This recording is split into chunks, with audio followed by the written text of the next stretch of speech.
Cue all the sad noises.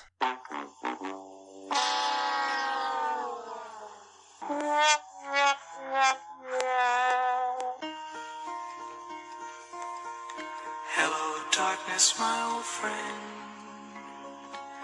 I've come to talk with you again.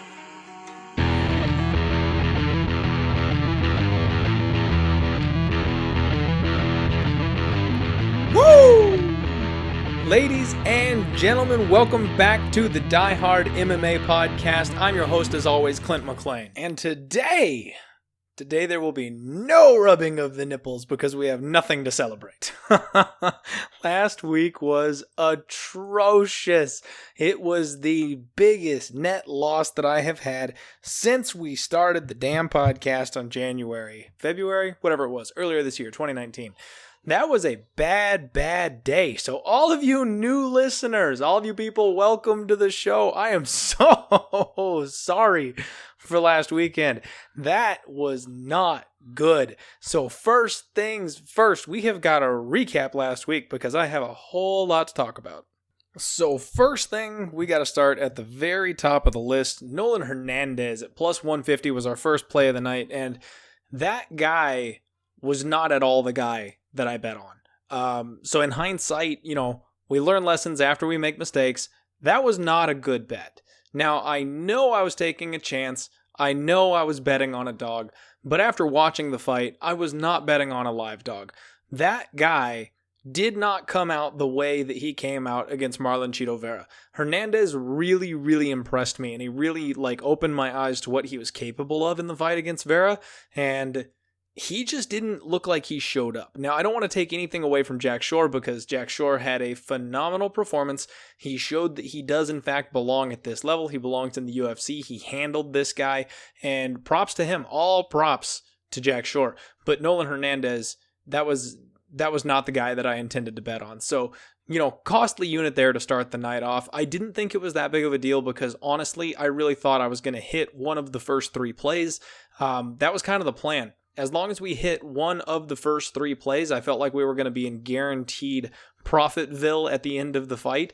And then I was hoping that we would hit the final three plays in a row, and that would essentially lock up a profit and lock up a decent profit as long as we hit one of those first three bets. So we started the downhill slide right away with the plan going off the rails. We had Lando Venata by decision at plus 295, and here is where I really messed up. Here's where I really, really messed up. So I have been singing the praises of Mark Diakiese for the last year. He has had trouble in his last couple fights, and every single time I've still said there are flashes of brilliance. There are still moments where you can go look at what this guy can do. And those have all been close competitive fights. He's waded through the power of some opponents that can KO basically anybody, like stood toe-to-toe with Nasrat Haqparast. I mean, I've been very, very impressed with Mark Diakiese, even though he has been losing, and we cashed in on his last win big time. So here he gets a 50-50 fight, and I read the fight perfectly. I know this thing is going to go to a decision, even though both of these guys fire with crazy power. I knew this fight was going to decision, and that is why we took the prop bet on Venata. I almost said on banana. What the heck? So we take the prop bet on Venata. And that's where I went wrong. My whole outlook is, especially when you're betting on dogs, you've got to actually believe that they can win the fight. I know hardcore sports bettors, people who are super deep into sports betting, they're just betting the numbers, and they don't care about the results. You're looking for a number that is off. And that's kind of what I did here. The Lando Venata by decision at plus 295 was much better value. There was a lot of extra juice on that. And Diakiese has a history of fighting close split decisions. That's why I took that line. But I should have taken Mark Diakiese by decision, because Mark Diakiese by decision wouldn't have been plus 295. I think it was plus 185 or plus 210, something around that ballpark. Much, much less value as far as the number goes. But it was the better bet because I really believed that Mark Diakiese was probably going to be the one to actually win the fight. I was banking on Venata making it close and maybe stealing away some rounds. And that just, learning opportunity here for me. Learning opportunity for me, and I'm passing that knowledge on to you guys by losing my own money and talking you through it here.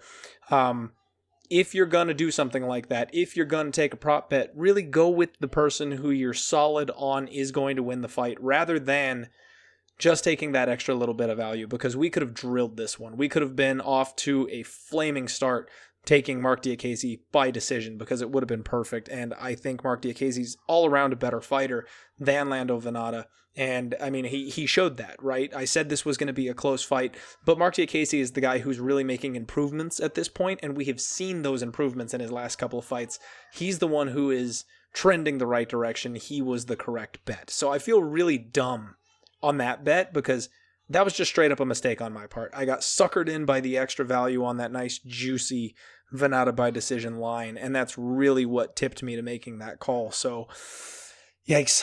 I feel so dumb. I'm going to go ahead and move on, because I can beat myself up for about another 10 minutes on that one play alone if you guys really want to hear me do that. That gif where the kid's screaming, "Stop, stop, he's dead already," from The Simpsons? Yeah, that's me. That's the dead horse on this one.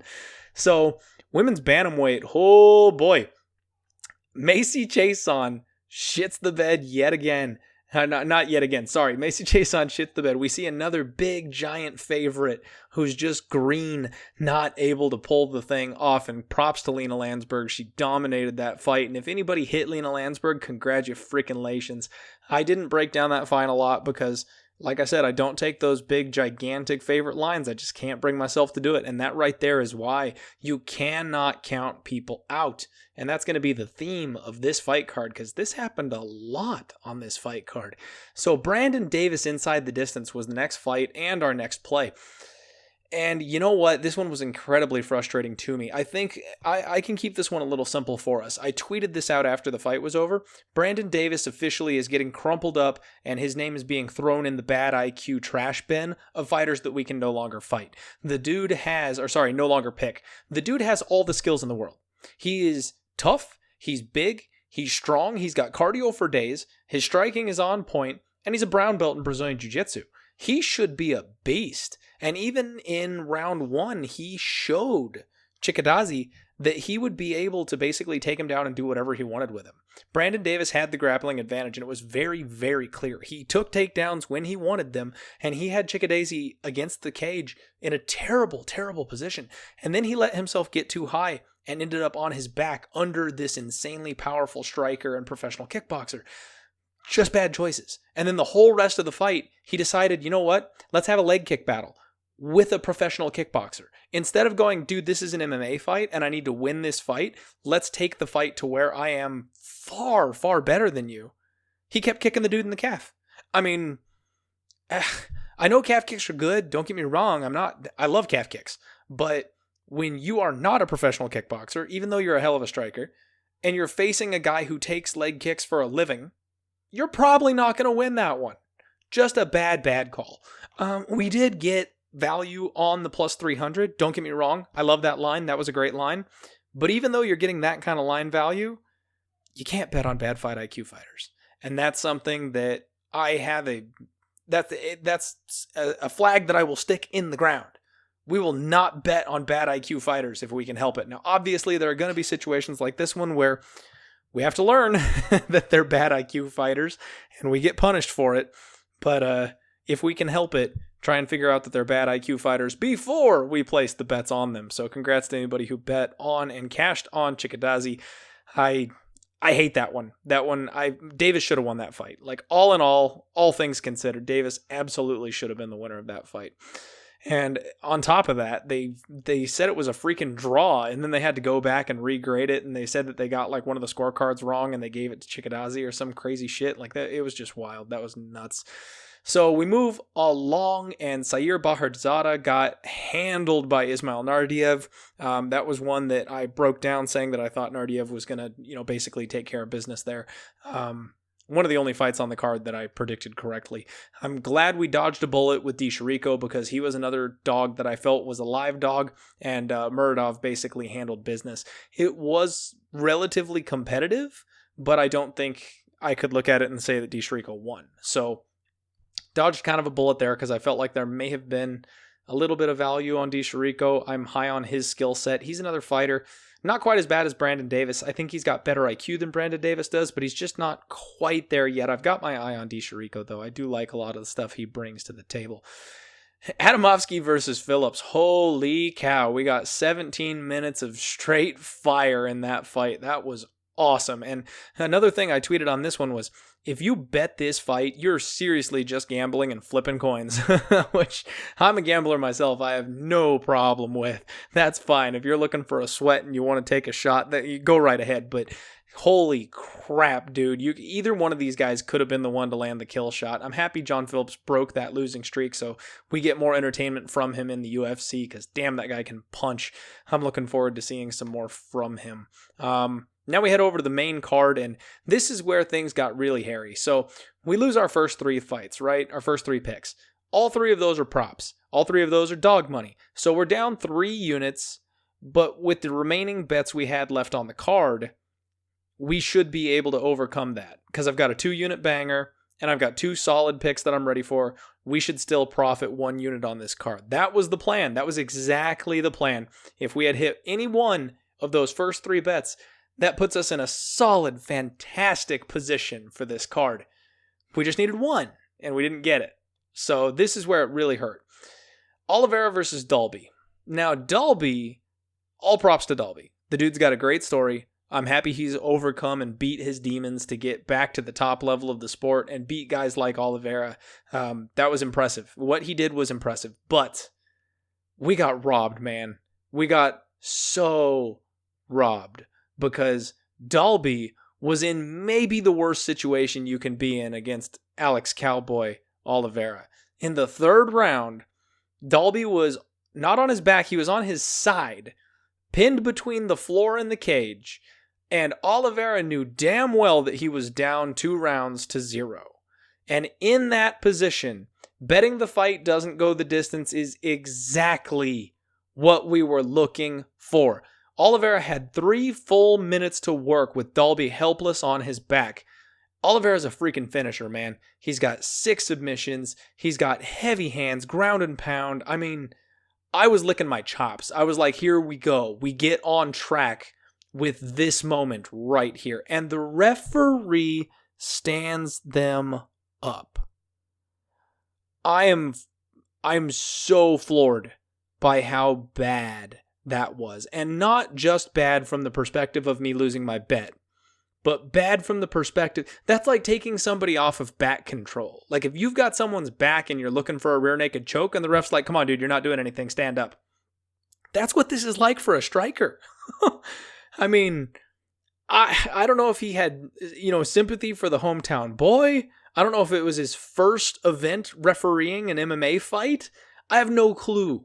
When Oliveira was just starting to get warmed up, he's in essentially side control on top of this guy, and he's starting to pepper him with shots. He was starting to get his groove. He was starting to get his timing. Hell was about to be unleashed. And the ref's just like, no, come on, get up. It was one of the quickest and most brutal stand-ups I've ever seen, especially because it was actually a relatively close fight that if Oliveira gets that 3rd round, we may have seen a split decision. Not that that mattered for us, because our fight was going... Our bet was fight doesn't go the distance. I don't think it goes the distance if that whole thing plays out. But let's assume it did, and let's assume it gets to decision. You're talking about maybe Oliveira winning that fight all of a sudden. I mean, it was terrible. It was god-awful. That was such a bad stand-up. So we cough up another 1.2 units on that one, and that's about when I started to cry. So Michael Olazechuk takes on OSP, and this was my 2-unit banger. This is a guy that I was singing his praises. This is the guy who I think is the dark horse and the next big thing in the 205-pound division, and I was willing to lay 4.4 units on to win 2. I didn't want to parlay him with anybody like I do to bring the price down, because I didn't want somebody else effing up the parlay. I couldn't have forgiven myself if I parlayed Michael Lord with the Joker, and the Joker ruins my parlay and costs me my free money. And that's what I thought this was. I thought Olazechuk was essentially free money. OSP is on the decline. OSP looked bad. He's shown some quit in him his last couple of fights. the writing was on the wall to me. I could not have been any clearer. I could not have avoided this fight. I was so sold like nothing I've ever been sold on before that Oleksiejczuk was going to crush this guy. And OSP pulled off the old Von Flue. I mean, he has 4 now. It's ridiculous. I cannot believe Oleksiejczuk beat him up for a round and a half, man. He absolutely handled OSP for a round and a half. And I don't know if he just didn't have enough pop on his punches or if OSP was just that much bigger that he was able to tank that kind of damage. I'm not sure what went wrong there because I really thought Oleksiejczuk would have folded OSP by that point. Again, props to OSP. Props to anybody who had him, but to me, that was a Hail Mary takedown. Oleksiejczuk had defended every single attempt OSP had given to get it to the ground. And if he didn't get that takedown, it was very clear that he was 1,000% outclassed on the feet. So maybe it was a case of Oleksiejczuk getting a little over aggressive. Maybe he wore himself out with his. I mean, he didn't wear himself out. That's the kind of pace he puts on every single fight. So again, I'm not really sure what happened there, but one takedown was all it took. As soon as it hit the ground, OSP moved straight for the Von Flue and tapped him out, which was highly disappointing because, at this point, if anybody's watched tape on OSP, that's his gig. So I got to wonder what happened, and I had to eat a big, big loss on that fight. Probably the single most losing fight, like cash lost on one bet of my life. So moving along, I'm going to stop crying. We got our one winner for the night, baby. My boy, Gilbert Durinho Burns.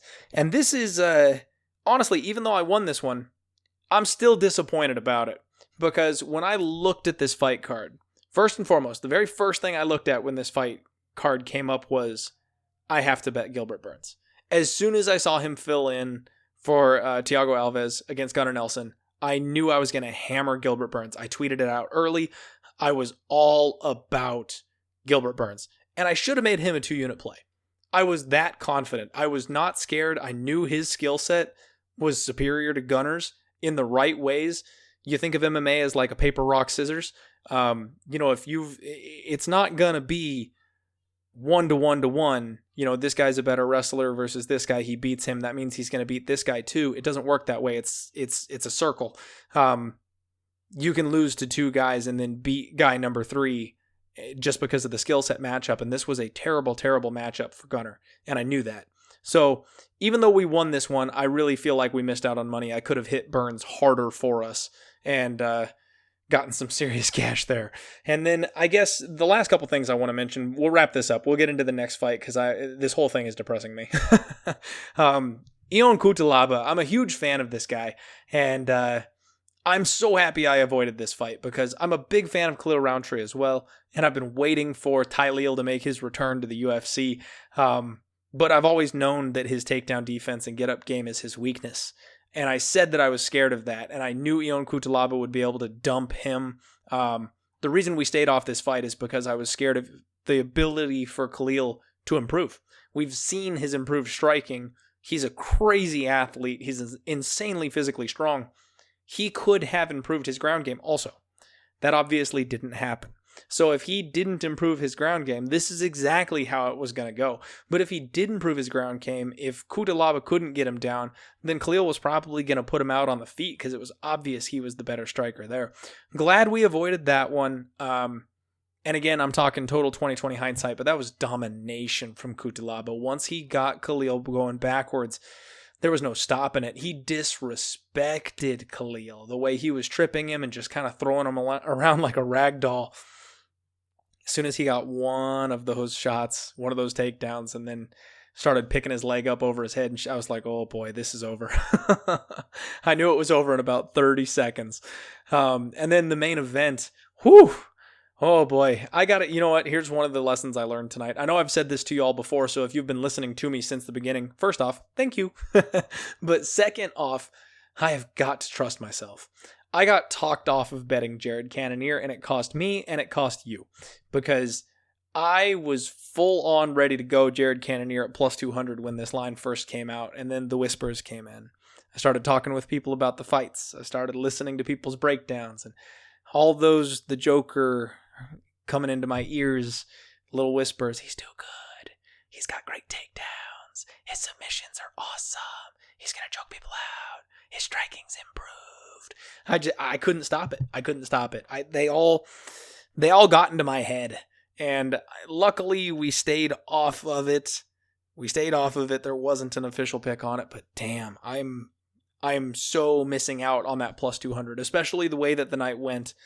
I'm so upset that we didn't hit that plus 200, because that would have, given the way the night ran out, that would have really made us some units back. And Cannonier was the one that jumped out to me right after. He was my third in line. Gilbert Burns, Michael Olszewski, and then I put like an asterisk next to Cannonier going, I think I'm probably going to bet that guy. And then I decided to lay off. So trust yourself. Let's move on into this thing. It's time for UFC 243. Sorry for the long recap, guys, but we had a lot of bets last week and a lot of lessons to be learned. And then, the other thing I want to mention, though, is that this isn't all my fault, because you cannot underestimate humans. You can't. And that's why we always talk about bet the dog, man. Always bet the dog. And I hate laying the big chalk, because that's what happens. Olszewski was my absolute favorite bet. I would have told anybody and everybody who asked, if you gave me the pink slip to your car and said, which fighter are you putting this on? It would have been Lord. So the fact that we discounted OSP in that fight, the fact that I couldn't see how OSP could get to the win, but he did. That's the kind of thing that we have to remember makes this sport great. Nights like last weekend would have been awesome if we just didn't bet them. If we didn't have money on the fights, that would have been a sick night of fights with those crazy upsets, right? We would have been happy, cheering, excited, instead of crying into our fireball shots because we were losing cash. So remember, that's why we love the sport. We posted a minus 7.6 units on the night, and right after digging myself out of that hole, that hurts. That takes the record down to plus 19.88 units. We are under the 20 unit mark, and we got to claw our way back up that hill to that 30 unit point, and it starts right now. First fight of the night takes place in the bantamweight division, where Khalid, the Warrior Taha, takes on Bruno Bulldog Silva. And your very first thought may be, dude, I thought Bruno was like a middleweight or something. No, there's two now. So just to, confuse us all, there are two Bruno Silvas in the UFC. This is a little guy. So let's get right on into this. Khalid Taha is 13-2 with 9 wins coming by KO, TKO, and he trains out of AKA. The dude has super, super fast hands, and he hits really, really hard, as obvious by that record that he's got there. Bruno Silva is 10-3. He's got a real even bag on his record. 3 KOs, 3 submissions, and 4 decisions. He has 3 losses, 1 by KO, 1 by submission, and 1 by decision. So, he's real even right across the board. It's kind of phenomenal. But dating back to 2012, actually, he's been on a bit of a heater. He is 7-1-1 in his last 9. So he has been streaking as of late. Khalid Taha is 2-2 in his last 4. So even though he's impressive and he's on his way up as well, he's had a bit of a rough patch. So some pointers here for you. Khalid Taha is the one with the UFC experience. Bruno Silva, this is going to be his UFC debut. So we've got stats on Taha that we don't have on Silva. Taha averages 2.4 significant strikes per minute and absorbs 2.92 significant strikes per minute. He's got a 45% takedown defense, and I think that that's really going to factor in here on this fight. Now, that's only a 2-fight sample, so it's a very, very small sample. He got handled by Nad Narimani in his UFC debut. That being said, we have to recall that Nad Narimani is generally a weight class up. He's a much bigger man, so having Taha be thrown around by a solid fighter like Narimani, also having an extra 10 pounds on him or more, that's not saying a ton. We've got to put a little asterisk next to that. But he got taken down essentially at will by Narimani. He got taken down 6 times in that fight. Bruno Silva is the guy that I'm taking a look at here. I did tweet out the fact that I'm going to be betting on Bruno Silva in this fight. So I'm just going to go ahead and quit dancing around it and tip my hat here. I will tell you the play as it's taking place. I've got Bruno Silva at plus 200 here. And let me tell you why. First and foremost, we learned those lessons last week that you bet the damn dog. And this dog is one that's barking, in my opinion. So Bruno Silva is recently moved, well, maybe not recently. Anyway, he's moved over to train out of Fight Ready. That's Cejudo's gym. And you all know how I feel about that. Fight Ready and Neuroforce One, I am about as high on them as a gym as can be. I think they're going to take the number one gym spot. You just give it a year or two. They're completely transforming people, and they're doing some things with like speed, neurological stuff, with the way your brain works that other camps just aren't doing. I really feel like they're next leveling the game. They're taking that step up that nobody else is taking, and we have seen their last couple of fighters really improve phenomenally, like leaps and bounds improvements.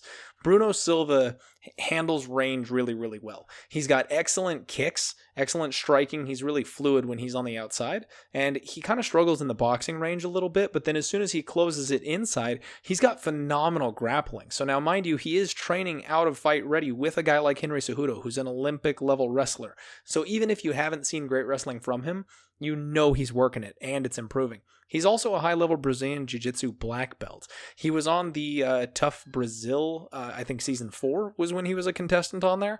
There's not a whole lot of tape out there for us to be able to watch on him, but really, kid's got everything. He's got everything that you could want in this spot. He's already a black belt. He's young. He's 29 years old. He's coming into his prime. He's training out of a great gym. And on top of that, he's training out of a gym that we have seen force people through the roof of their physical abilities. We also know that Taha tends to have a little bit of trouble with the takedowns. He does knock people the fuck out, but if you can get him on the mat and completely get rid of that, offensive striking ability, I think Bruno Silva's the guy that can do that. Especially because if he's on the outside, if he's in kicking range, Taha won't be able to land the big bomb punches that he wants to that will knock Silva out. And then Silva's so freaking fast, he can close that distance, get it in, force a grappling situation, and then it's going to be difficult for Taha to land that punch too because they'll be so close. I think that Bruno Silva is live here. We've got him at plus 200, and I like starting off the night with a huge dog.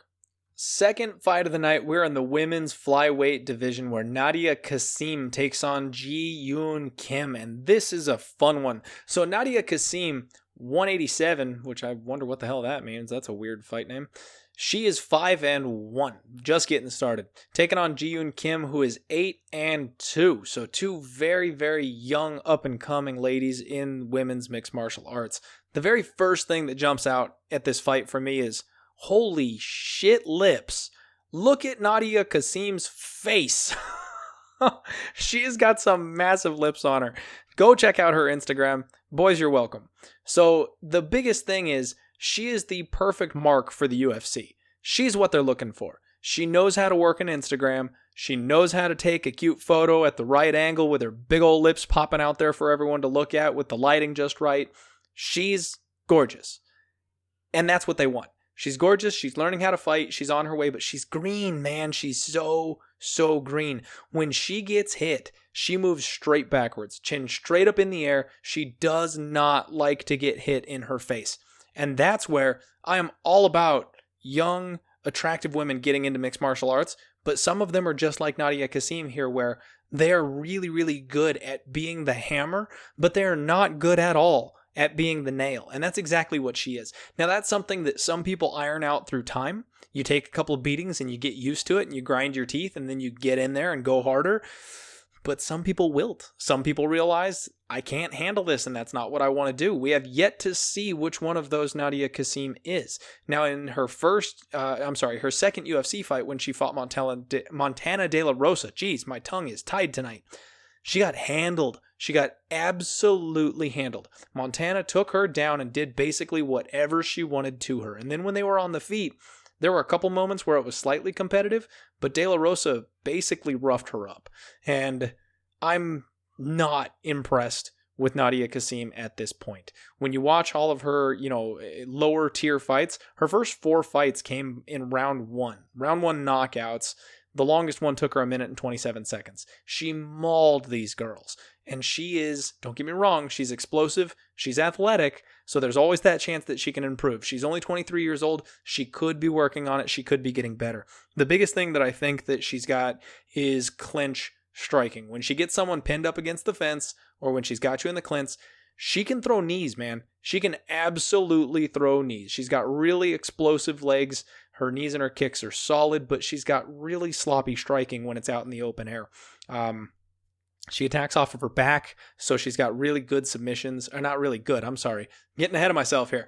She's got good attacks, like she's offensive. When she hits the ground, she really starts to work for submissions, and that's always something that you like to see. So you never feel safe. Even when you get to the ground, you just don't feel safe being on top of her. But any semi-skilled girl is going to be able to handle that. Jeon Kim, on the flip side of this thing, she can fight pretty flat-footed. She's pretty slow and plodding when she wants to do that, but that's really because she sits down on her punches. She throws this really awesome jab overhook combo. It's just a real simple casual combo, but she throws it a lot, and she throws heat on that overhand. And I think if she clips Kassem with one or two of those overhands, she ain't gonna like it. She's got really, really long, rangy striking, which I like, and she's going to have a significant reach advantage in this fight. She's got good clinch work as well. She's a Brazilian Jiu-Jitsu purple belt, which I wasn't able to find the belt level of Kassem, but I'd be willing to bet that Jeon Kim's purple belt is probably ranking a little higher than Kassem's right now. She's also a third-degree black belt in Hapkido. She's a black belt in Wushu. And she's training out of Alliance MMA, where she's got training partners like Jeremy Stevens and Angela Hill. This girl is in the right place. She's at the right time. She's got the raw skill set. She is headed the right direction. I tweeted out that I'm going to make Jeon Kim an official pick, and I'm so pissed off at myself for waiting so long to work on this fight because we missed out on massive value. Jeon Kim opened up as a pick'em with Nadia Kassem. The early bird gets the worm, and if you were right there when this thing popped open, you could have gotten minus 110 on Jeon Kim or even money. Ridiculous.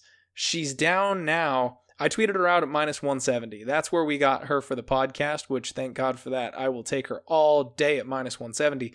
She's minus 180 in places, minus 175, minus 171. I mean, money is still coming in on Jeon Kim, and honestly, I don't know that minus 170 is wide enough. I would make her a minus 225 favorite. I mean, she has everything that she needs to beat Nadia Kassem, and the only question here is, once again, we have to respect the human element. Nadia Kassem is young. Nadia Kassem is athletic. She can show up here with improvements and surprise us.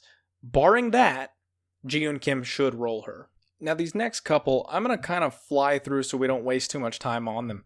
Megan Anderson, 9-4-0, is taking on Zarah Fairn dos Santos. The reason that you may not recognize Zahara's name is because you shouldn't recognize Zahara's name. She has absolutely not been around. She hasn't fought since 2017. She tried out for a season of The Ultimate Fighter and was overlooked. I'm not sure if that was due to maybe them trying to find girls that were a little prettier, more well-polished, but they took a lot of women from the weight class below 145 instead of taking true 145ers, and there's articles out there where she was very unhappy with that, and I can actually understand that. I do sympathize with her for that, but she's been out of action basically ever since. She fought 3 times in 2017. She's got some heavy hands. She's 6-2, 4 wins by KO, TKO, and I mean, if she hits you, she's gonna hurt you. But this is the UFC going, Megan, get your shit together. Megan Anderson is basically the female Darren Till. She got thrown into the deep end because she was in the right weight class where they don't have a whole lot of people. She's young, she's attractive, she hurts people with her hands. They wanted to make her champion as soon as possible. They threw her to Holly Holm, and even though I'm not high on Holly Holm these days, that was too much too soon. They gave her to Kat Zingano, and poor Kat Zingano. That was the end of her UFC career, which I'm a huge fan of Kat. I hate that this happened to her. It was the eye poke injury, and this was the first time anyone had ever been poked in the eyes with somebody's toe for a kick instead of a punch. So they didn't have the rules in place for them to just call it an eye poke DQ loss or a no contest, and they gave the freaking win to Megan Anderson, which made me livid to no end, because we had bet on Kat Zingano in that fight, and given how Felicia Spencer handled Megan Anderson in the next fight, I'm pretty sure Zingano was gonna choke her the fuck out. I think we got robbed there, boys and girls. That's frustrating. So anyway, as you can tell, I'm a little irritated about that, and Felicia Spencer did exactly what we talked about. Round 1, subbed Anderson, no problem. Because Anderson doesn't have a ground game. So the UFC is going, hey, we need this chick from Australia to look good and win in Australia. What do? Let's find the nearest female fighter who's gonna strike with her and never even think about taking her down so she can be a punching bag. That's what we've got going on here. So Megan Anderson is justifiably so a massive, massive, massive favorite. But she has a sincere habit of shitting the bed. So if you want to take a sprinkle on plus 400 to see if Zarah dos Santos can come through for you, you knock yourself right out. This is the biggest stay away fight that I could ever think of. When the totals come out, I want to look at it and see where they put that total. Because of the heat that these two women bring, they might give us a 1.5, and if they give us a 1.5, we might take a look at an over, but that would be about it. The next fight's in the welterweight division, and it's gonna be another short one. We've got Brad Riddell taking on Jamie Mullarkey. Now, Brad Riddell is 5-1. Jamie Mullarkey is 8-2. And this is essentially an Australian regional scene fight. Because this card is so damn thin, they needed people to fill it out. We've got a New Zealander taking on a Australian, which that's kind of the whole gist of this card, given the rivalry between Whittaker and Adesanya. So kind of a cool setup here. But honestly, I don't know if either of these guys are UFC level. Mullarkey is coming off of 2 back-to-back KO TKO losses. Riddell trains with Adesanya, Hooker, all those guys. He trains out of the kickboxing. I can't remember the name of the kickboxing gym. But he also does work with Tiger Muay Thai. So given that Mullarkey's coming off of 2 knockout losses, given the training partners that Brad Riddell has and the gyms that he goes to, I would expect a knockout from Brad Riddell here. But this is one that I'm not going to put my money on because both of these guys are unproven, and I had a real hard time finding enough tape on either of them to feel good about putting any kind of a bet in. So I'm just not going to touch it. I mean, you can get Riddell inside the distance at plus 175, and if you want to take a swing at something, I think that's probably the way to go, considering, that whole concussion thing. Plus, Mullarkey hasn't fought since 2016. So I know he said he's coming off of 2 KO TKO losses, but it's not like they were, yesterday. This is another one where I feel like they're really trying to set Riddell up. They've got a good camp. They like the people coming out of this camp, and they're feeding this kid, basically. That plan doesn't always work out because even though Riddell has good people around him, he's in the right place, he's got the right camp, he's only 6 fights in. So you never know what's going to happen in that case. I've said too much already. Let's move on. The next fight's in the lightweight division, and this one is a decent bit more interesting. We have got Callan, the Rockstar Potter, taking on Maki Coconut Bombs Pitolo. You may recognize Coconut Bombs from Dana White's Tuesday Night Contender Series. He stormed onto the scene, and damn, if you haven't seen that fight, I suggest you go back and watch it. I highly suggest you go back and watch it. He comes in on short notice against Justin Sumter, who's a weight class up. So this dude fights up at 185. And Pitolo takes the fight anyway for his opportunity at the UFC. Gets him up against the cage and just starts hammering with body shots. I mean, we're talking standing clinch, people. Backs up against the cage. He throws a deep, deep hook. And he feels it hurt his opponent, so he just keeps doing it. He fires off like 5 or 6 of them in a row, and Sumter just collapses. There's very, very few knockouts that I've ever seen that look like that. The power that Pitolo brings is unreal. He's called Coconut Bombs for a reason. Not only that, but he scrambles well, he wrestles well, he's very offensive, he is a pressure fighter. He's got a real strong takedown base, good takedown defense, and just the heavy hands. I mean, I can't stress how heavy his hands are enough, but he is a brawler. And because of that, he's been caught a couple times. He's 11-4. He's got 2 losses by knockout, 2 by submission. He's taking on Callan Potter. He's 35 years old, so he's getting a little bit up there, and he's a ground specialist more than anything. He's 17-8, and while he does have 6 KO wins, he's got 11 of them by submission. And those are the ones that have been coming a lot recently. He had the KO wins earlier on in his career, and it seems like now as he's gotten a little later on, his submission advantage is really where he's He's realizing he's got more of a submission advantage than anything else. He really sells out for the takedown. When he is outclassed on the feet, which I expect him to be against Pitolo, he knows it and he goes for the takedowns. He attacks relentlessly for the takedowns. He goes for trips. He pulls guard. He'll do anything he can to get this thing to the mat. Now, he does have good leg kicks, and actually he throws some really damn good strong counter hooks. He's got good submission defense, and he scrambles pretty well himself. The only issue is he normally fights at 155. So we've got a guy who just wrecked a 185 or coming down to 170, or just, fighting at 170. He bounces back and forth between the two. And then we've got a guy who fights at 155 or has his entire career, who's now 35, getting older, moving up to 170. And that's never a good thing. When you change weight classes because you're getting older, I don't feel like that really ever ends well for anybody. Most people don't see success unless you're a guy like Jared Cannonier, where he's just been trying to find his correct home this entire time. Potter's home is 155. He's got a lot of wins at 155, so we know he belongs there. We know he can make it there. Now he's up at 170. I don't like it as much. But this line is out of control. I mean, of course, I wanted to bet Pitolo. I wanted to bet Coconut Bombs. But everybody else did too. So he went from a minus 195 favorite to about minus 310, minus 315. He's a huge favorite here. And I can't touch him when he's minus 300. He may come in here and just smoke Potter with some serious bombs in the first round, and maybe he should be a minus 500 or 600 favorite. Maybe so. But Potter's scrappy, dude. He doesn't go away quite that easy, and his ground game is legit. The fact that Pitolo's been caught in some submissions and he dives in there with his head for takedowns, Potter wants this thing on the mat. He could dive on a neck. Just don't be shocked. That's all I'm saying. Potter inside the distance is plus 380, and that's awfully tempting. If I wasn't coming off of a minus 7 unit night, I might take a flyer on Potter inside the distance at plus 380. We're going to keep it a little closer to the vest, though, looking for some really good spots to bounce back and rebuild that bankroll at this point, so I will be passing on this fight. I don't think it goes... it better not go to decision. There's no way this fight goes to decision. Pitolo's either going to knock Potter out, or Potter's going to catch Pitolo in some kind of a scramble and sub him. That's the only way this thing goes.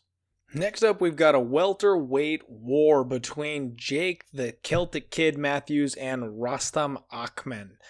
This is an interesting fight. I like this one. So Jake Matthews is legit. This kid is going to be the hometown boy from Australia. He is 25 years old. And he is something else. He's a Brazilian Jiu-Jitsu black belt. He uses blitzes exceedingly well. He blitzes in and deals serious damage with those things. He fires forward with these long looping power shots. And his last fight against Anthony Rocco Martin, which unfortunately he lost in the third round, was a complete banger.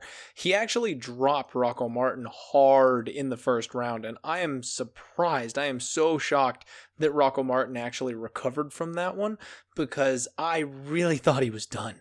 When he got dropped the way he did, I thought Matthews was going to dive on him and just pound him the hell out.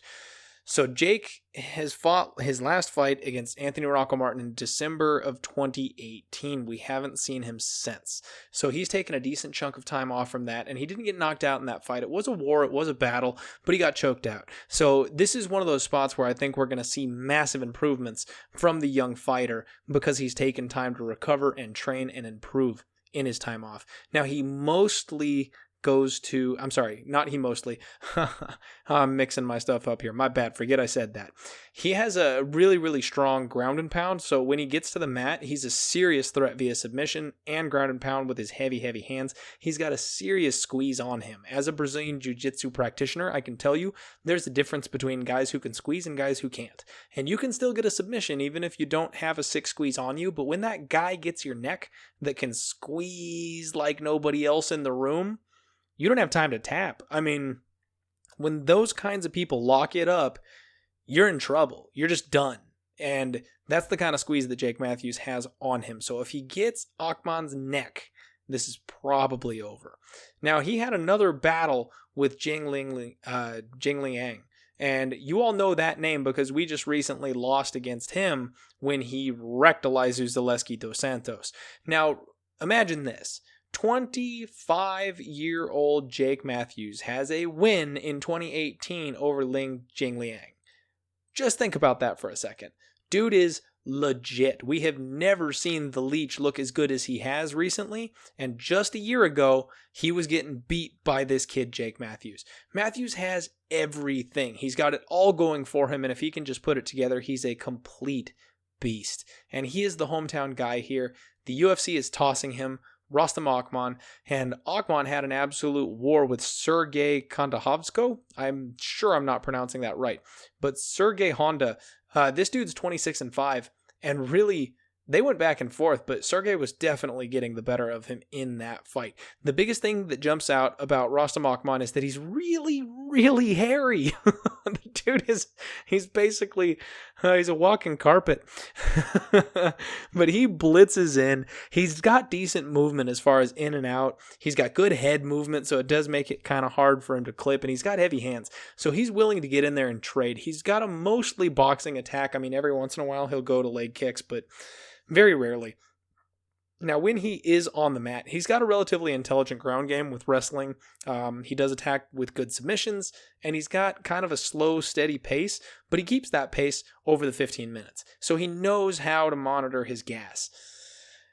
I think Jake Matthews is going to wreck this kid. The biggest thing is in Sergey's last fight, it was his UFC debut, and it was also Sergey Honda's debut and Rostem Akman's debut. I'm mixing the names up. They were both debuting fighters in their match, and that was in June of 2019. Sergey boxed Rostem up. I mean, Rostem's face was beaten pretty badly. I mean, if you see the post-fight pictures, it doesn't look so bad, but in the fight, he was taking some serious punishment, and he was rocked over and over and over again, and that was just in June. So, I mean, we're looking 4 or 5 months ago. He was rocked out of his mind. And now the UFC is throwing him in here with this kid, Jake Matthews, who's just an absolute hunter. So Jake Matthews is rightfully so the favorite. And he opened up about minus 265. He is sitting around minus 280, minus 300 now. This is a reverse line movement spot. Most of the money, 55%, has come in on Akman, and the 45% on Matthews has pushed him to being a bigger favorite. So I completely agree with that line move, and you all know me. I'm not touching that giant favorite line, but what I do like is Jake Matthews wins inside the distance. Over at 5 dimes, you can get plus 177. We're going to turn a minus 300 favorite into a plus 177 dog. This kid can choke this guy out, he can ground and pound Akman, and on the feet, he can just land a big bomb. I have serious questions about Akman's chin. I don't know that Akman is UFC level. Now, granted, we have to account for the fact that that was Akman's UFC debut, so maybe he's got jitters, maybe he's got the adrenaline dump, so he might not be as bad. He may be better than he looked at that point, but after getting rocked and roughed up the way he did just 4 or 5 months ago, I'm going to take the chance that his brain is still a little bit rattled. On top of that, let's look at his recent opponents. So before he dropped his UFC debut, he fought a guy who's 18-11, a guy who is 9-11, and then a guy who is 11-14. So he's fought some not very high level of competition, and those are the 3 wins that he put together to get himself into the UFC. On top of that, yes, I have one more point for you. He's actually got a really extensive amateur history. And even though he's only got 1 loss and it's by decision, since he's turned pro, he got knocked out in the first round twice as an amateur. I think this guy's got chin issues. And if this guy's got chin issues, Jake Matthews is going to take advantage of that. Jake Matthews will crack that chin, and then whether he decides to finish it with ground and pound or he gets this kid on the mat and subs him out, I think Jake Matthews absolutely finishes this thing. He would have choked out the Leech if the Leech hadn't gotten him with that egregious eye gouge that the referee only gave him a warning somehow for. He was going to choke out the Leech. Jake Matthews was going to sub the Leech. I'm sorry, I have so much weight on that because the Leech is such an incredible fighter. The fact that Jake was just a hair second away from finishing him means the world to me. I have said it enough times now. Y'all got the picture. Jake Matthews inside the distance at plus 177. So that wraps up the preliminary card. And let me tell you, this card sucks. We've gotten treated to a couple of Die Hard Delight cards the last couple weeks. And don't get me wrong, There's some fighters on this card that I want to watch. There's some fighters on this card that are going to be some serious action, and I'm very much looking forward to several of these fights, especially when we get to the top end of the main card. There's some damn good bangers. But all in all, this card, I mean, oh boy, the casuals are not going to shell out $60 for this card. You're really only paying for the top 2 fights on this card. The undercard, the preliminary card, it's a regional scene card. It's guys that may or may not belong in the UFC at this point. And you know me, I love watching those kinds of cards. They can really turn out to be some of the best cards as far as action goes. But woof, I don't know. I'm not for illegal streaming or anything like that, but if there was a card, you were going to do it. So let's get into the main card.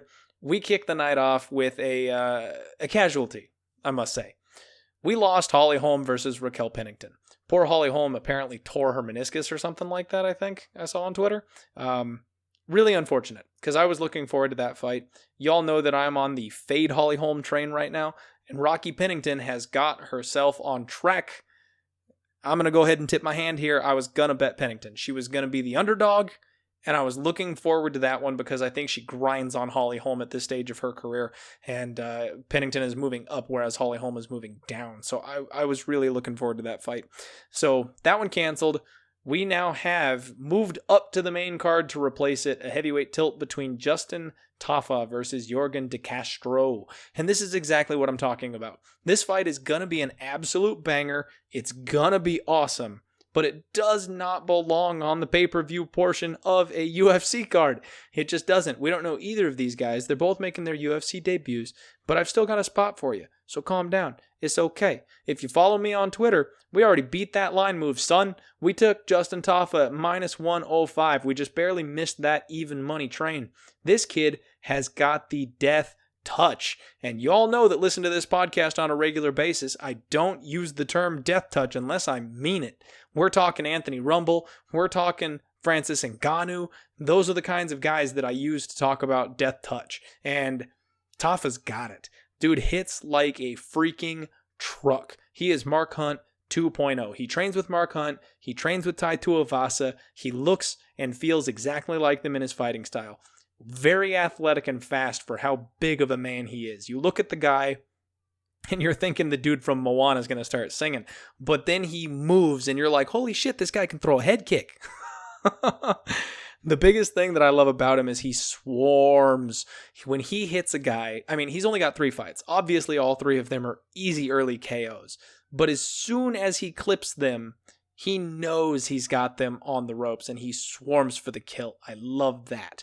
Now, Yorgan de Castro is another decent looking heavyweight prospect. He's 5-0. He's coming off of the Contender Series, but he seems to, he has a little bit more of a volume approach, and he does look to grapple. He charges in looking for the takedown. He wings wild looping hooks, and he does use leg kicks. But I think that the difference in this thing is going to be hand speed. Yorgan de Castro has a tendency, like I said, to throw those wild looping hooks. I think when they're striking, he's going to look to hook on the outside, whereas Justin Tafa steps up and he throws these serious uppercuts. They're insanely fast. They're right up the middle. And if those two throw those 2 bombs at the same time, Tafa's going to catch first. Y'all know my stance on heavyweight fights. You bet the dog, because you never know what the hell is going to happen. Now, right now, that line has flipped. So, unfortunately, my boy Tafa is not going to be the dog for the people listening to the podcast. You could have got him at +130 if you had hit him right when the line opened. I hadn't finished my research at that point, but I got on the train before he got a little out of control at -105. He's now sitting about -125. This is a heavyweight fight, folks. Pick a fight, stick to your guns, put your money down, or avoid the damn thing. This is kind of a bit of a dice roll because either one of these dudes could knock out the other one. Maybe Castro gets that takedown and Tafa's got no wrestling defense. He gets ground out because he's exhausted and it's a heavyweight and he can't get back to his feet. That's entirely possible to happen here. But when you're talking about guys that are going to be big and heavy like this on each other, I'm going to take the dude that's going to shut your lights out with one punch. So let's roll with Tafa. We've got a lot of welterweight fights on this card. We're sticking around in that area for Luke the Jedi Jumeau taking on Dhiego Lima. And this is a fun fight. Dhiego Lima is one of those guys who's been around basically forever and is finally starting to put it together. He really reminds me of like a Donald Cerrone or a who's the dude fighting for the bad motherfucker belt right now? Jeez, why am I blanking on this name? He's only like the hottest prospect in MMA right now. Freaking Jesus, baptism, 3-piece and a soda. You know all the references I'm making right now, and I cannot remember this guy's name. Damn it, I'm Googling this. This is so frustrating. I'm like live recording this because I have had the biggest brain fart of my entire life right now, and I actually can't remember this guy's name. I can see his face, but I can't think of his name. Masvidal. George freaking Masvidal. Holy crap, that was not worth the effort. Dhiego Lima reminds me of George Masvidal. There you go. I got there. Sorry. It's been a long week and it's only Tuesday. So George, I'm sorry. Jeez, now I'm calling Lima Masvidal. What the fuck is wrong with me?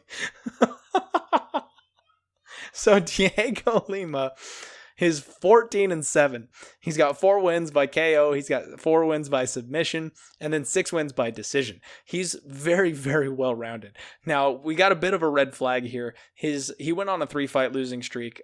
Jason Jackson, Jesse Taylor, and Yushin Okami.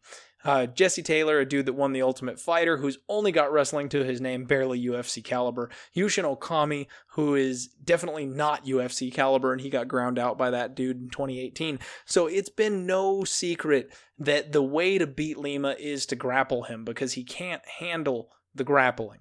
Now, he had an initial stint in the UFC where he did, pretty well. He's a 2-time Ultimate Fighter contestant, so he's got a lot of wins in the Ultimate Fighter house, but he just hasn't fared well in the actual octagon itself. So he got cut, he won outside the UFC, he came back with an opportunity, and dropped his first 2 fights back in the UFC, but now he's finally putting it together. He had a huge KO of Chad Laprise in December, and then he showed some nice improvements in the grappling area against Court McGee. So, relatively speaking, I'm pretty high on Lima right now. He seems to be trending in the right direction.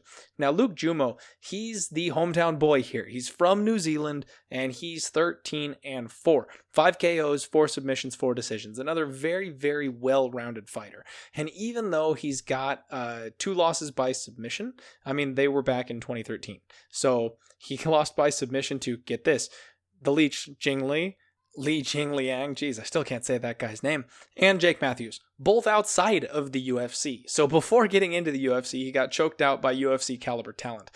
He's put a decent win run together. He's 2-1 so far in the UFC. Let's look at some of the numbers on this one. So the Jedi is 5'11 with a 72-inch reach. He averages 3.38 significant strikes per minute, but he absorbs 3.51 significant strikes per minute. So just ever so slightly in the UFC so far, he's been outstruck by his opponents. That's Dominique Steele and Daichi Abe, and then Shinzo Anzai. And if you look at those 3 guys, well, Dominique Steele is no longer in the UFC. Daichi Abe is also no longer in the UFC. And Shinzo Anzai is 2-2 in the UFC. So I have serious questions about Luke Jumeau. Even though a lot of people are really high on him, I have very serious questions as to whether or not he belongs. This is an appropriate test because we've got a guy in Lima who's struggled around this ballpark himself. Both these dudes are tough. Both these dudes are striker. We are going to be in for a war here. Now, Luke Jumeau does have a 100% takedown accuracy rating. He's only attempted just a few of them, though, so that's a small sample size. He has a 91% takedown defense rating. Now, I don't know why I'm quoting those lines to you, because really neither of these guys are going to look to take it to the ground. Dhiego Lima has shown some really, really improved technical, very crisp striking. He's got great footwork, great movement, and he was very recently in the Bad Fight IQ trash bin. He's not there anymore. We've got to take him out of the Bad Fight IQ trash bin, because the things that he's shown me the last couple of fights show me that he's headed the right direction. One of his best options is he's got this really, really strong counter hook, and I think that's going to play a part in this fight. Now, the problem for me is the line. I'm not the only one who is seeing this, and even though Dhiego Lima... Oh, I'm sorry. I'm wrong on this entirely. This is a reverse line movement situation where 52% of the money has come in on Dhiego Lima. He opened up minus 230. He's down to about minus 150 right now.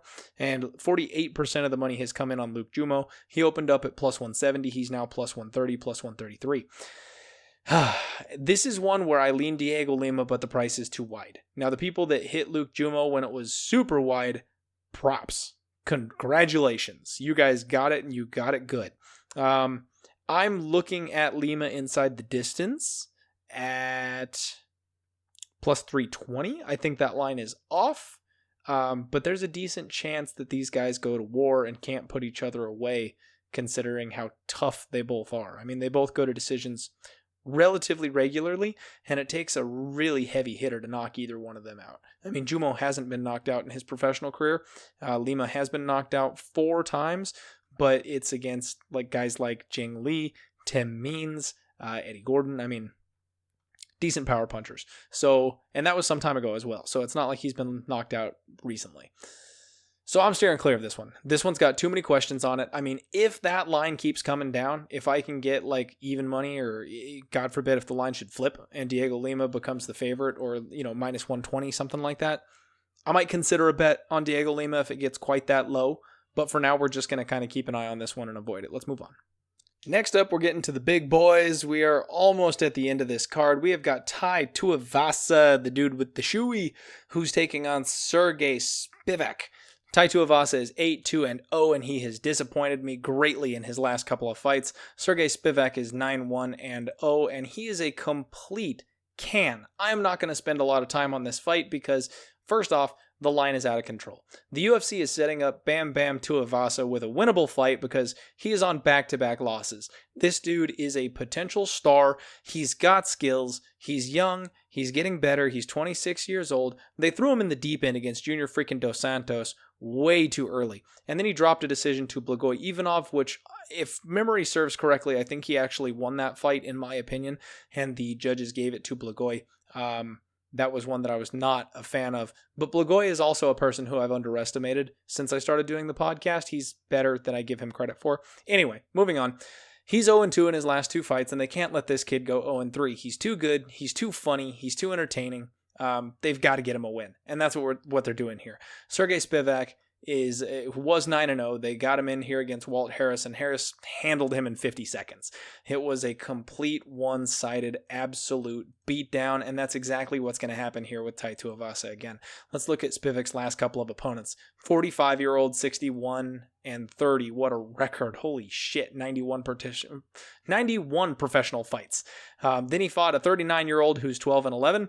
Then he fought a 42-year-old who's 255-54. I mean, talk about an impressive record. Holy shit. 255 wins and 54 losses. And the dude's 42 freaking years old. Travis Fulton, hats off to you, my man. Damn. At any rate, you see my point. The last 3 opponents of Sergey Spivak are guys who are on the regional scene who are all 40 years old or older. I mean, 39 years old. It's practically there anyway. Shut up. I know. So he's not fighting UFC caliber talent. He's not fighting guys his own age. He's 24 years old and he's beating up on these old men to get a job. You know, he got there. Now he's going to take a beating. The UFC knows he doesn't have a stand-up game. The UFC knows he can't stand with power punchers. The UFC knows Tuivasa is far faster, has better footwork, and hits harder than this guy. Tuivasa, round 1. If you can get a round 1 prop and it's like plus 250 or something like that, I feel like that's free money. I really feel like that's free money. Now, don't put your house on it. Please don't come after me after something crazy happens. The problem for me here is, once again, the line is absolutely out of control. Everyone in the world sees what we're talking about. 91% of the money is on Spivak. The 9% of the money on Tuivasa has driven him to be a minus 400 favorite. And you can get Tuivasa inside the distance at the low discount price of minus 270. Everyone and their grandma knows Tuivasa is winning this thing by knockout. All right, so we have reached the co-main event of the evening, and believe it or not, this one might be even more interesting to me than the main event. No, I can't say that. That's not true. They're close. These are great fights. So Dan the Hangman Hooker, he knocks the hell out of James Vick in round 1, gets on the microphone and says, I have to be on the card with my boy, Israel Adesanya. He demands to be on this card after winning by first round knockout, and the UFC obliges. Dude's a star. Dan the Hangman Hooker is headed places. He really put New Zealand on the map. He was the first one of these guys from City Kickboxing. That's the name of the gym. City Kickboxing. He's the first one that got into the UFC, and then the others all followed, and now they're all tearing it up. Now, he is 18-8. He's got 10 wins by knockout, 7 submissions, 1 decision, and this dude's got it all. This dude absolutely has it all. Let me give you this rundown. In his last 6 fights, all in the UFC, he is 5-1, that one loss coming to Edson Barboza, and all 5 of his wins are by KO. He's been wrecking everybody. He's fighting Al Iaquinta. Al Iaquinta is 14-5-1, and Al has 7 KOs to his name, 1 submission, and 6 decisions. He is 2-2 in his last 4. Now let's go back as far as we can for that last 4. It was a first round KO over Dhiego freaking Sanchez in 2017. That's his 4th most recent fight. He won via knockout over Dhiego and got that last minute step up call to face Khabib in 2018. He took his shot and basically impressed everybody, myself included, with the fact that he was able to hang in there with Khabib. He had an absolute war with Kevin Lee, a grudge match, a rematch, and he handled Khabib in that fight. And again, he impressed me there. So it seems almost like he's really gotten back to his love of fighting. It seems like he was just kind of fading out of it for a while, and now he's really woken back up. But then, just a couple months ago, he takes on Donald Cerrone in May of earlier this year, and he got absolutely outclassed by Donald Cowboy Cerrone. And that is the absolute most telling spot for this entire fight. So Al gets outclassed by Donald Cerrone. And if there was anybody, there's 2 fights. Okay, I'm gonna deep dive on this one a little bit. So buckle in. If you don't want to hear the deep dive on this one, you might want to skip ahead to the next fight. I've put the timestamps down there. You're welcome to do that. But I've got some serious points that I want to make here on this one. So Al, let me see here, 1 second. I know this is riveting content for you. I'm sorry. I'm trying to type Al's name into a search bar here. Ragin' Al Iaquinta fought Donald Cowboy Cerrone in his most recent fight, and he didn't do a whole lot. He got dominated by Cerrone. He likes to leap in, step in, throw these big overhand bombs, and don't get me wrong, Al's got some serious heat in those punches. But he was completely outclassed, and he had a real hard time closing that distance against Donald Cerrone. Donald Cerrone used his height and reach advantage to keep Al at bay. He was able to land more shots. He was able to avoid punches, and Al just simply couldn't get the takedown. Donald Cowboy Cerrone is 6'1" with a 73-inch reach. Dan Hooker is, first and foremost, younger. He's 6 foot, and he's got a 75-inch reach. So he's going to have an even greater reach advantage than Donald Cerrone. He might not be quite as tall, but he's got longer arms. It's going to make it that much harder for Al Iaquinta to hit Dan Hooker. On top of that, Donald Cowboy Cerrone has a 4.34 significant strikes per minute output, right? Dan Hooker has a 4.46 significant strikes per minute output. He's actually higher paced than Donald Cerrone is. Donald Cerrone has a 73% takedown defense rating. Dan Hooker has a 77% takedown defense rating. And now let's look at the second part of this deep dive. Before Dan Hooker ran into Edson Barboza, he fought Gilbert Durinho Burns. Now, last week, Gilbert Burns was our one and only winner, so I'm very familiar with him and his skill set. You know what Dan Hooker did to Burns? He knocked him the fuck out. And nobody else has done that. Gilbert Burns has only lost by KO once, and it was to this man. And it was in the first round, in the first minute. I'm sorry. First round, first 3 minutes. So like first half of the round. Sorry. That was a lot less impressive when I said it the second time.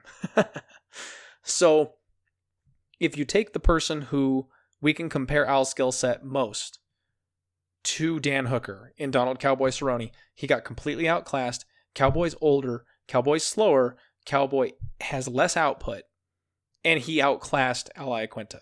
We take the person who we can compare most to Al Iaquinta in Gilbert Burns, who's a good wrestler, short and stocky, explosive power puncher, arguably hits harder and is faster than Al Iaquinta, arguably is better on the ground than Al Iaquinta, even though Al Iaquinta is very accomplished on the mat. I think Gilbert Burns is better on the mat than he is. And Dan Hooker knocked him out in the first round, disrespectfully. I think that I absolutely think that Dan Hooker is going to murder Al Iaquinta here.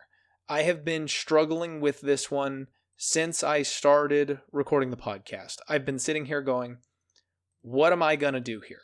What exactly am I going to pick here? Because Hooker inside the distance is plus 260. That is a massive, massive juicy line for a kid that basically rickrolls everybody. He was just in camp against James Vick. He's doing a quick turnaround here, so he's going to be in shape. He is a monster. He's going to be able to hit Al when Al can't get to him. He's got knees that when people go for takedowns, he throws those knees up super fast. That's how he knocked the crap out of Ross Pearson, I want to say. And the way he handled Dorino Burns, when Burns went for the takedown, he's a Brazilian Jiu-Jitsu black belt, a second-degree Brazilian Jiu-Jitsu black belt. And Hooker immediately dove on an anaconda choke. And he got that anaconda choke in with those long arms so deep that Burns abandoned the takedown and went, okay, I don't want none of that smoke. He's a black belt, and he knows his ground game is his option. And as soon as Hooker got his hold on him, Gilbert Burns went, never mind. What do you think he's going to do to Al Iaquinta? Iaquinta is... He's been mid to top tier, and I feel like I've been a little... I don't want to say lied to. I feel like him going those 5 rounds with Khabib has painted him as a much better fighter than maybe he is at this stage in his career. I don't want to disregard his skill set. I'm very respectful. I'm a fan of Al Iaquinta. I like what he does. I think Dan Hooker is the new generation. I think Dan Hooker is the next wave. Even though Al Iaquinta is a phenomenal fighter and he can beat these mid-tier guys, he hasn't fought anyone anywhere close to the level of Dan Hooker. I mean, if you want to say he fought Khabib, okay, fine, I'll give you that. He fought the champion at 155, Khabib, but he got completely outclassed in that fight, right? And then he got completely outclassed by Donald Cerrone. And I think Donald Cerrone versus Dan Hooker would be one hell of a fight. But they're so similar, we've got to give this edge to Dan Hooker. And I'm kicking myself here because I should have gotten on this sooner. This line was a lot closer earlier in the week. In fact, this line opened up at about a pick'em. Iaquinta was a slight favorite here. And it's a reverse line movement spot. 54% of the money's come in on Al, 46 on Dan. And Dan is the overwhelming favorite at this point at minus 160. He's at minus 65, minus 170 in places. Yeah. And I feel stupid because I could have got him at minus 145 earlier in the week, but I was not sold on this one. I was trying to find a way to bet Al Iaquinta. Kind of like what we talked about, that whole human element thing. I was really looking for a window to bet on Al Iaquinta. And now I'm stuck with the decision of, do I nut up and grab my giant balls that I have when it comes to MMA betting and take Dan Hooker inside the distance? The reason we're getting plus 260 on that line is because Al doesn't get finished. Al Iaquinta has only been finished 3 times. They have all been by submission. And the last time that happened was in May of 2014 against Mitch Clark. Now he got subbed by Chiesa and then some dude before he made his UFC debut named Pat Audenwood back in 2011. Iaquinta's got a serious ground game on him, and 5 years of drilling with Chris Wyman and his coaches over there with the Sarah Longo fight team. I don't know if Al's going to get choked out here. And he's got a head that's hard as steel, but he did get hurt a lot against Donald Cowboy Cerrone. And he was in an absolute war with Kevin Lee. He's taken some damage in his last couple fights, and I think that Dan Hooker brings the kind of heat that you need to KO a guy like Iaquinta. And the fact that he did so to Burns, that's the one. Burns has got a chin on him. Burns has only been knocked out once, and that was Dan Hooker doing that. I'm going to go for it. I'm going to play Hooker inside the distance at plus 160. I'm taking that shot. If he wins by decision, I'm going to kick myself. But I think I've got to take that stab at glory. I got to take that shot at that plus 260. Being at home, being in front of his hometown crowd, being pumped up that his best friend and top tier training partner is going to be fighting just behind him to unify the title. Dan Hooker's on the title path himself. Dan Hooker is on the war path. He's finished 5 out of his last 6 opponents. And every single UFC fight that he has been in, that he's won, he has finished. He has not lost. He's never won in the UFC by decision. Not one time. I'm doing it. Dan Hooker, inside the distance, plus 260.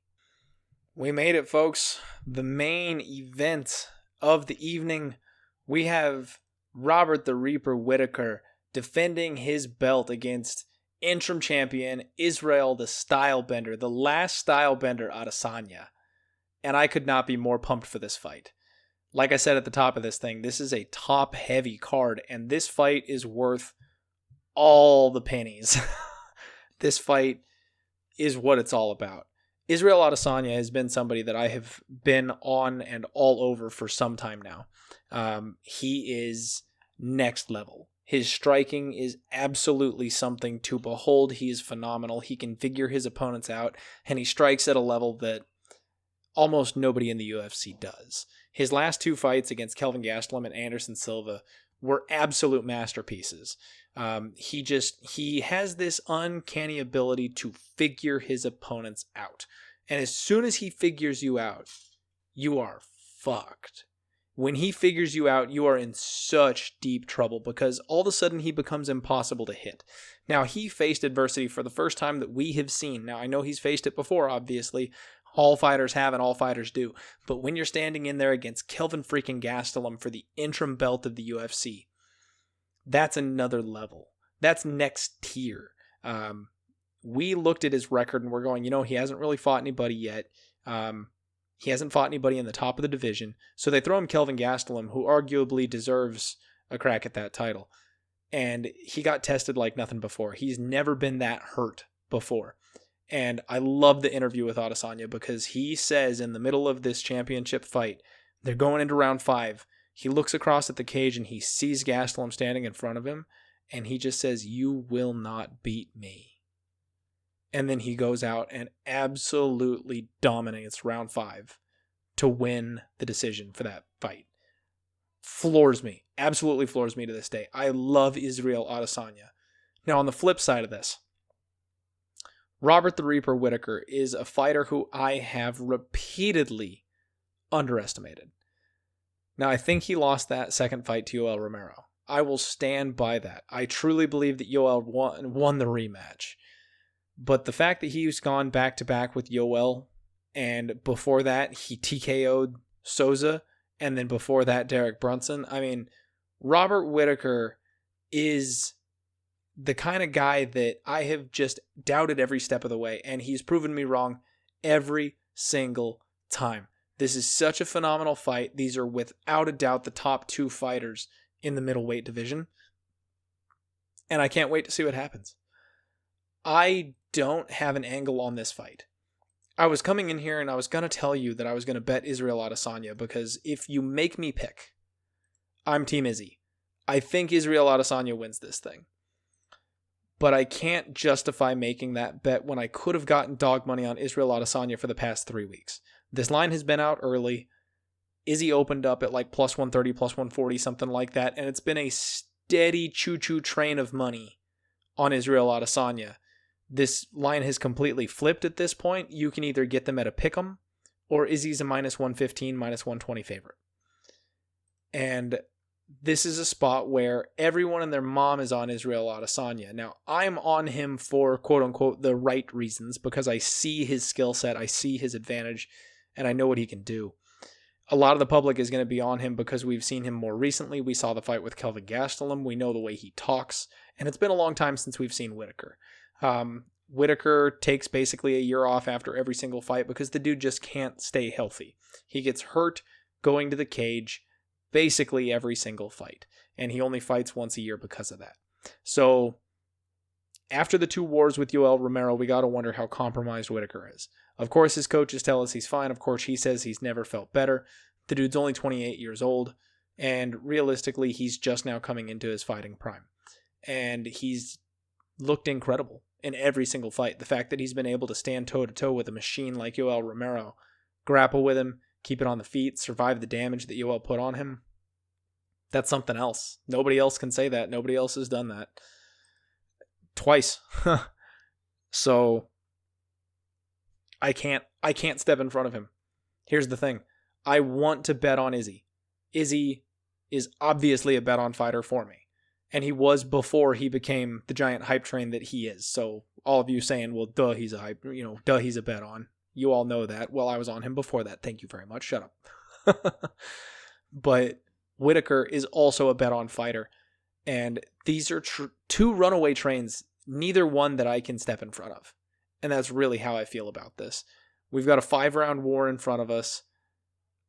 And I don't know how to bet this thing. You can get Izzy inside the distance at plus 145, but if Yoel Romero can't crack the Reaper, I don't know if Izzy can. Oh,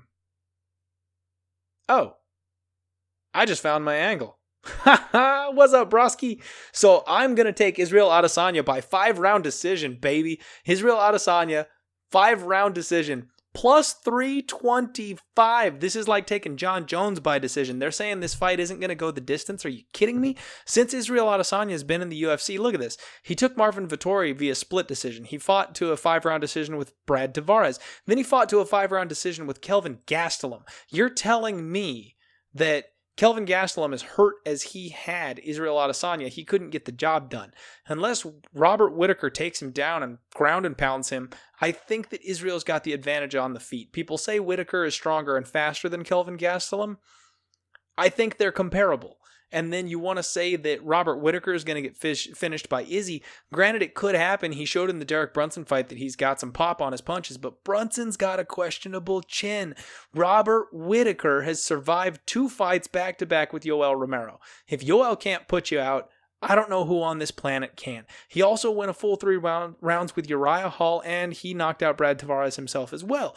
So holy shit, folks, live and on the podcast in real time, you heard me find a bet. And I love this bet. So, oh boy, look at the value on that bad boy. At the top end of the UFC, these guys are durable enough, these guys are good enough that they can actually play chess, and they go to a decision. Oh, Izzy by decision at plus 325. Now, if you like Whittaker, you can get Whittaker by decision at plus 295. That's another thing that I feel like this is one to me. I mean, Whittaker inside the distance is plus 205. Izzy inside the distance is plus 145. That's the worst value on the card. Izzy inside the distance at plus 145 is Sketchville, USA to me. If you're going to bet Izzy, take him straight or go for the value and take him by decision. You're not getting enough extra money on that plus 145 to make the inside the distance worth it because let's be real. Who has actually finished Robert Whittaker? The correct answer is Stephen Wonderboy Thompson, and that was back in 2014. No one's been able to do it since. So why should we think that anybody, even someone as great as Izzy, is going to get it done at this point? We don't know that. Now, if you want to say Whittaker is better than Gastelum, and Gastelum had Adesanya hurt, so Whittaker should be able to finish Izzy as well, okay, I can see that line of thinking, and it's plus 205.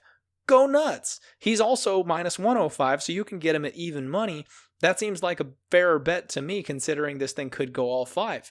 So, wow. I love this thing. I absolutely love this line. Adesanya by 5-round decision at plus 325. Baby, what a way to cap the show. Thank you, everybody, for sticking with me through that. We've got some serious action Let's roll right on through this. We're kicking our night off with Bruno Silva at plus 200. We're going to lay the wood with Ji-Yoon Kim at minus 170. We're going to trust Jake Matthews to get a finish at plus 177. We're going to bet on Justin Tafa just to be the bigger, stronger, heavier hitter with the death touch. We're going to bet on Dan Hooker to get the finish at plus 260. And then we're going to bet on Israel Adesanya by decision at plus 325. Y'all thought I was going to come back scared after losing 7 units. Now, I ain't scared, homie. That's not how you play this game. You got to risk money to make money. Scared money don't make money. Let's go. Thank you all for the love and support. Thank you for sticking with me. We have dug ourselves a nice little hole, but we are still up almost 20 units in profit. We will get it back. We will keep on going. We're going to hit that 50 units by the end of the year. I promise you. Share, like, subscribe, comment, retweet. Thank you. Love you guys. Let's fucking roll.